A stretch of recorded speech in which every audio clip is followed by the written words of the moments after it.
মেক্সিকোতে মৃত দিবসের রঙিন উৎসব। মেক্সিকো সিটি থেকে জানাচ্ছে, পুরো মেক্সিকোতে চলছে মৃত দিবস বা এল দিয়া দে লস মুয়ের্তোস উদযাপন। এই সপ্তাহে ঘরবাড়ি, রাস্তাঘাট রঙিন বেদি, গাঁদা ফুল, মোমবাতি এবং চিনির খুলি দিয়ে সাজানো হয়েছে। স্থানীয়রা তাদের প্রিয়জনদের স্মরণে কবর পরিষ্কার করে বেদিতে গাঁদা ফুল ও মোমবাতি সাজিয়ে ভক্তিমূলক পরিবেশ তৈরি করেছে।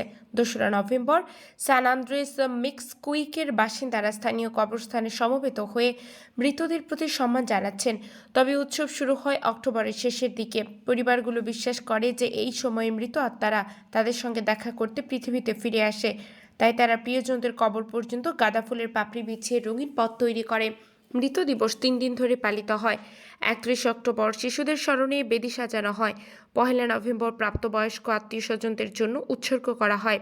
আর শেষ দিন কবরস্থান জড়ো হয়, বিভিন্ন আচার অনুষ্ঠান পালিত হয়।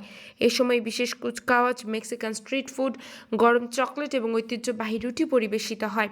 উৎসবের মূল ধারণা এসেছে প্রাচীন অ্যাজটেকদের বিশ্বাস থেকে, যারা মৃত্যুকে জীবনের ধারাবাহিকতার অংশ মনে করতেন। 1400 থেকে 1600 শতাব্দীতে তারা পাতালের দেবী মিকটে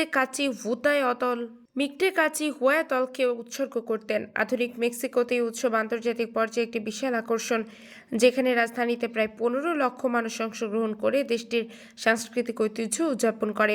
এভাবেই মেক্সিকোর মানুষেরা মৃতদের স্মরণ ও উদযাপনের মাধ্যমে জীবন ও মৃত্যুর সংযোগকে উদযাপন করছে।